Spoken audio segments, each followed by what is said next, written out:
چی بگردیم؟ چه قسم دینه بفهمیم؟ مردم ما چی باید بکنه؟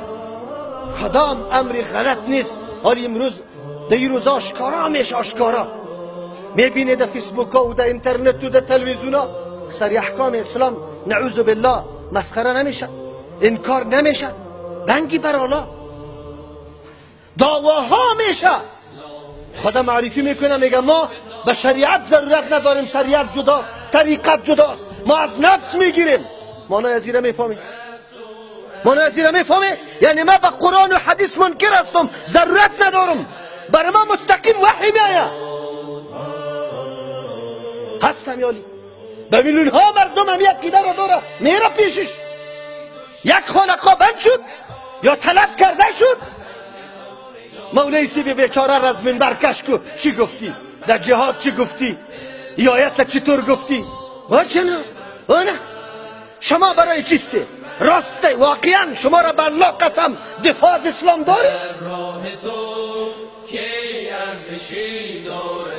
این کسی که صراحتا خود میگه ما ضرورت به شریعت نداریم، چک میزنه مریدای 60,000 ها. کدام روز رفتی از پیش سوال نکردی که تو که به شریعت ضرورت نداری؟ خیر بچی مسلمان هستی؟ کسی سوال کرد؟ نه وزیرای اطلاعات ما میره و هنوز خانقایش خوب جور میکنه، خوب جور میکنه، گنبدار پخته میکنه، این چیزا را رونق بده. خود درس قرآن که یک جای شروع شود باید بند شود. 4 دانه جوانی مسلمان اگر در یک جای برای درس عقیده و قرآن جمع میشه، چرا جمع شده؟ شما دیگه تیتو پاشان شوید. نکنی یک روز پیش الله متعال رفته نیستی.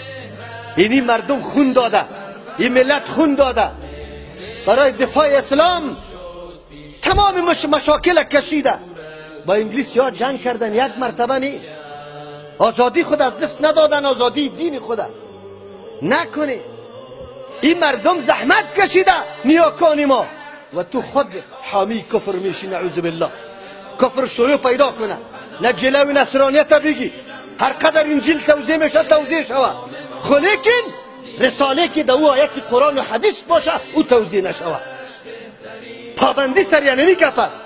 کدام کتابی که جوان بیدار میسازه که بفهمد دین چیست، از من چی تقاضا داره این کتاب بند شوه، این توضیح نشوه. اما دیگه چیزا انجیلا برای در مکتب آلیس پرسان کنی که چقدر انجیلی فارسی توضیح شد.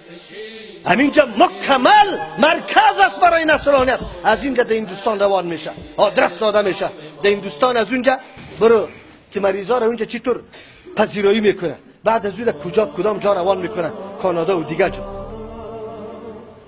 شما خو استخبارات داری، چرا معلوم نمیکنه؟ در روی ملت بکشانه که ملت ببینه تانه که واقعا شما دفاع از اسلام داری یا نداری. امو تو را آدم اگر گیرام کنی یقین بکن اگر برملا تو اعدام کرده بتونی، چرا که غربیا باز خفه نشوه.